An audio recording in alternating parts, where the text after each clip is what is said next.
So hello guys, जय श्री राम। आज की वीडियो बहुत ही खास होने वाली है आप लोगों के लिए। हालांकि मैंने कभी ऐसे वीडियो बनाई नहीं है, सो अभी मुझे समझ नहीं आ रहा क्या बोलना, कैसे बोलना है। इतनी देर से मैं सोच रहा हूँ मुझे बोलना क्या है, लेकिन फिर भी हाँ ये कर लो पहले हिम्मत करके बोल रहा हूँ। So this is my first video जो कि मैं बाहर बना रहा हूँ। तो हम लोग आए हैं राम राजा के दरबार पे। आप लोग समझ रहे होंगे कि अयोध्या नहीं है ये, हम लोग आए हैं ओरछा। तो आज आने के बाद पता चला कि यहाँ पे इसी टाइम पे राम राजा का विवाह होता है सीता माता के साथ। तो आज तेल पूजन है, कल मंडप है और इसके बाद बारात के बाद विदाई। अच्छा हमको सिखा रिया है। जो राम राजा का महल है, यहाँ पे राम राजा विराजमान हैं महल पे, ना कि मंदिर पे। तो मैं दिखाता हूँ यहाँ पे आपको। यहाँ पे राजा का जो सजा हुआ दरबार, वो देखिए पीछे आप राम राजा का दरबार सजा हुआ देख रहे हैं। अब अभी टाइम जो हो रहा है वो 6-7 हो रहा है, 6:07। और इस टाइम ना भीड़ है ना कुछ है, लेकिन इस टाइम पे राम राजा का विवाह है। तो देखिए कितना प्यारा सजा है ये राजा राम का महल। हर जगह लाइटनिंग। यहाँ पे भी कुछ कार्यक्रम हो रहा है, गायत्री हवन यज्ञ ये सब चल रहा है साइड में कहीं और किसी मंदिर पे। ये देखिए, ये है ओरछा के महाराजा और महारानी का महल। यहाँ पर राजा राम विराजमान हो गए थे और ये बना हुआ है चतुर्भुज मंदिर। यहाँ पे अब कृष्ण राधा की मूर्ति रखी हुई है और यहाँ पे कृष्ण राधा जी की पूजा हुआ करती है। ये देखिए, ये मेन एंट्रेंस है। देखिए अभी गेट नहीं खुला है, पट नहीं खुले हुए हैं राजा राम जी के। ये देखिए विवाह महोत्सव का सब कुछ बैनर लगे हुए हैं। बहुत ठंड हो रही है भाई। यहाँ पे पास में बेतवा नदी भी है, अभी वहाँ पे भी लेके चलता हूँ आपको। देखिए क्या मौसम रखा है, कितना प्यारा। तो जैसे कि विवाह है राजा राम जी का, तो यहाँ पे देखिए दिखाता हूँ मैं कैसे यहाँ पे लोग आए हुए हैं, कैसे गा रहे हैं। अभी देखते, ये देखिए ये लोग यहाँ पे कैसे गा रहे हैं।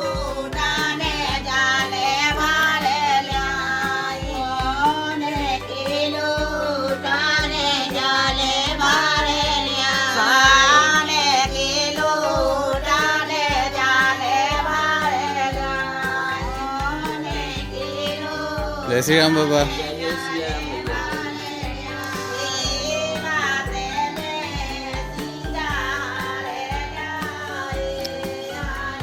इनकी आवाज़ ऐसी है कि जैसे माइक से गा रहा हूँ, देख रहे हो।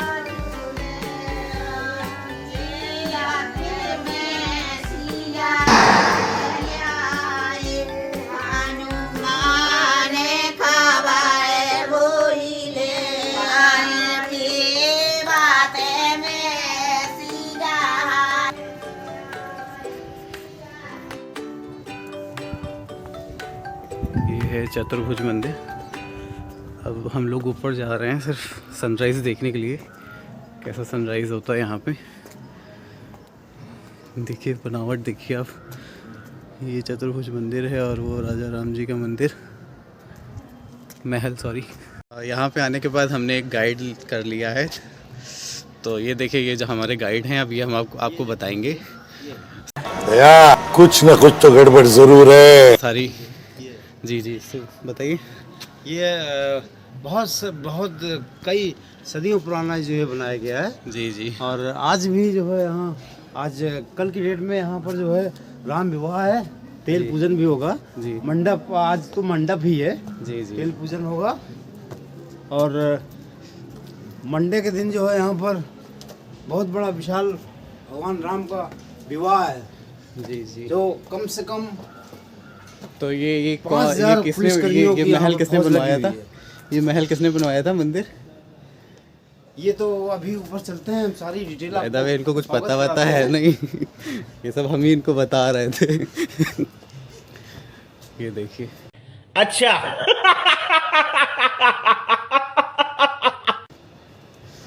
ये है चतुर्भुज मंदिर का एंट्रेंस। और यहाँ से यहाँ पे आपको बाहर का व्यू दिखाता हूँ। तो सर आप कितना चार्ज लेंगे? अरे बस मैं चार्जर नहीं लेता, बस राम के दरबार पे हैं जी। बस, राम का आशीर्वाद मिल गया, बस वही मेरे लिए काफ़ी है। चलिए बहुत बहुत धन्यवाद। तो हम आपको कुछ ना दें, ये देखिए बाहर का व्यू। आप पेट भरने के लिए तो कुछ ना कुछ देना पड़ता है, वो आपकी इच्छा है, जो आपकी मर्जी हो, बाकी कोई इतना ज़रूरी नहीं है। देखिए कितना प्यारा व्यू आ रहा है। सनराइज़ अभी हुआ नहीं, अगर होगा ना तो बहुत प्यारा लगेगा।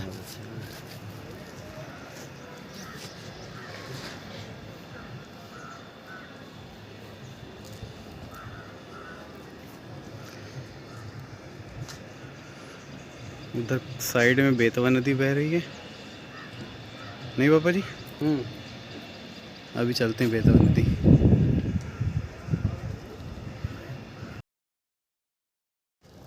अभी हम लोग जा रहे हैं बेतवा नदी की ओर। हमारे जो गाइडर भाई साहब हैं वो भगते हुए चले जा रहे हैं, नहीं दिख रहा होगा आपको, काफ़ी आगे निकल चुके हैं। अभी हम आपको बताते हैं यहाँ की कहानी। तो यहाँ था क्या कि यहाँ पे जो राजा रानी थे, तो राजा जो थे वो कृष्ण जी को मानते थे, और जो रानी थी वो राजा राम को मानती थी।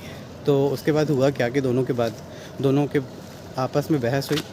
आपस में बहस होने के बाद ये हुआ कि अगर तुम राम को मानती हो और राम इतने ही सच्चे हैं तो वो दरअसल क्यों नहीं देते हैं।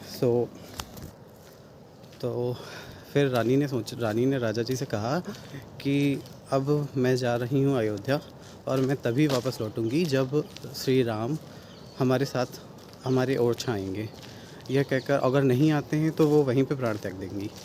तो रानी अयोध्या चली गई। अयोध्या में जाने के बाद उन्होंने 12 साल कुछ महीने बिताने के बाद जब वो राजा राम के दर्शन नहीं कर पाई, तो वो सरयू नदी में जाके अपने प्राण त्यागने लगी। तो प्राण त्यागते ही वक्त राजा राम आ गए और उन्होंने कहा कि चलो मैं आपको दर्शन दे रहा हूँ।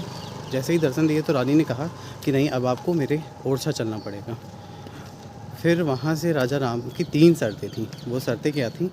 पहली शर्त यह थी कि 27 दिन में सिर्फ एक दिन ऐसा नक्षत्र आता है, उस नक्षत्र के दिन ही राजा राम ओरछा आएंगे। और दूसरी शर्त यह थी कि वो जहाँ भी विराजमान हो गए तो वो वहीं पे विराजमान हो जाएंगे, उसके बाद उठेंगे नहीं। और तीसरी ये थी शर्त कि जहाँ ले जा रही हो आप मुझे और जहाँ विराजमान कर दिए तो फिर वहाँ के राजा हम होंगे और आप लोगों को वहाँ से हटना पड़ेगा। तो रानी ने वहाँ की 3 शर्तें रानी राजा की 3 शर्तें मान गई। रानी राजा राम की 3 शर्तें मान गई। उसके बाद रानी को राम जी को लाने में 28 महीने और कुछ समथिंग अराउंड डेज़ लगे, क्योंकि वो 27 दिन में सिर्फ एक नक्षत्र वाला सीन था। तो 27 दिन में सिर्फ एक ही दिन चलती थी और फिर बाकी दिन नहीं चल पाती थी।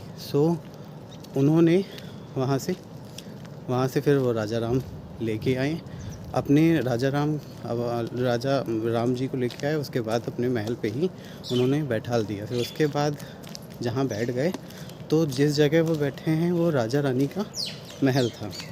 फिर जब राम जी वहाँ बैठ गए तो राजा रानी ने अपने महल दूसरी जगह बनवाया और राम जी को वहीं पे विराजमान कर दिया। यहाँ पे जो राजा राम की मूर्ति है, आप हर जगह राजा राम जी की मूर्ति देखेंगे वह सब खड़ी हुई प्रतिमाएं हैं, लेकिन यहाँ पर जो है प्रतिमा वो बैठी हुई है। और the best thing, do you know what? Best thing ये है कि यहाँ पे सच में राजा जैसा माना जाता है राम जी को। 6 टाइम्स उनको गॉड ऑफ ऑनर दिया जाता है, जैसे सिर्फ राजा जी को ही दिया जाता है और उसके सिवाय किसी को नहीं दिया जाता है। 6 बार पुलिस सलामी देते हैं, इवन DSP, SP, एवरीवन। अभी जो राम जी का विवाह होने वाला है, तो राम जी का विवाह भी कोई महान नेता ही करते हैं। यहाँ के जो मेन कलेक्टर होते हैं वो आरती करते हैं, पूजा करते हैं। और एक और चीज़, जैसे कि जहाँ पे जो राम जी की आरती होती है ना, रात में शाम की आरती हुई राजा राम जी की, उसके बाद क्या होता है, राम जी ने बोला था कि हम दिन भर ओरछा में रहेंगे और रात में अयोध्या अपने स्थान जाएंगे विश्राम करने के लिए। तो राम जी के पास में ही हनुमान जी का मंदिर है, वो भी मैं आपको दिखाऊंगा। राम जी के पास में ही हनुमान मंदिर है, तो राम जी की जैसे आरती होती है, राम जी की आरती फिर ले जाते हैं हम लोग हनुमान जी के पास, और हनुमान जी के पास रख देते हैं वो आरती। तो ये माना जाता है कि हनुमान जी उस ज्योत को श्री राम के रूप में ले जाकर अयोध्या कनक भवन में जाके छोड़ते हैं, कनक भवन में ले जाते हैं। तो ये बहुत पुराने साल से होता चला आ रहा है, और जैसे कि बातों बातों में हम लोग आ चुके हैं बेतवा नदी के पास ही। अभी मैं आपको दिखाता हूँ, मेरे पापा जी पिताश्री आगे चले गए दौड़ते दौड़ते, हालांकि मैं दिखाता हूँ आपको। ये देखिए, ये हमारे पिताश्री खड़े हैं।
हम लोगों ने चतुर्भुज टेम्पल देख लिया है। अब इसके बाद जा रहे हैं हम लोग राजा रानी का महल, और नीचे हनुमान जी का टेम्पल है जहाँ पे राम राजा की आरती होने के बाद हनुमान जी के पास आती है। तो अभी हम लोग चलते हैं, सीधे व्यू दिखाते हैं राजा रानी का महल। वो राजा रानी का महल है, ये चतुर्भुज टेम्पल है, और उधर बैठे हैं हमारे राजा राम। वो बैठे हैं हमारे राजा राम। इधर राजा रानी का महल, और ये चतुर्भुज टेम्पल जो बनवाया गया था श्री राम जी के लिए। और अब यहाँ पर हैं कृष्ण राधा। और अब हम लोग आ चुके हैं हनुमान जी के टेम्पल, जहाँ से हनुमान जी राजा राम की आरती ज्योत के रूप में लेके जाते हैं। अभी दिखाते हैं आपको।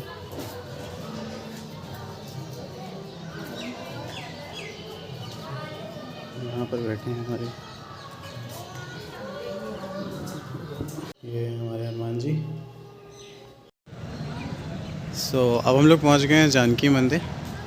जो राम जी की बारात होती है वो यहाँ पे जानकी माता के मंदिर आती है। ये देखिए, ये बैठी हैं जानकी माता।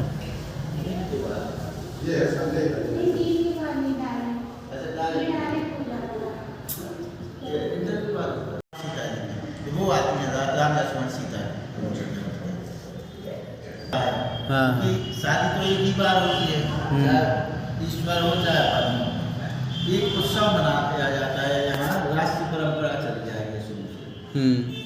तो उसमें क्या होता है, पहले दिन तेल का कार्यक्रम होता है। तो तेल में एक छोटी सी रस्म होता है, यहाँ चलाया जाता है वहाँ रामराज मंदिर में। अच्छा। छोटी सी रस्म हो जाती है। उसके बाद महिलाएं आती हैं, अभी भजन वगैरह होंगे अभी थोड़ी देर 2 बजे के बाद। ये होगा कार्यक्रम। कल होगा हल्दी का कार्यक्रम। अच्छा। तो हल्दी को थोड़ी थोड़ी हल्दी करने होगी, तो सब लोग बाहर लगाते हैं। तो ये जानकी मैया और इधर उधर कौन है? यहाँ अद्भुत हैं, आप दर्शन करो। कृष्ण भगवान के साथ में है माता जानकी। अच्छा।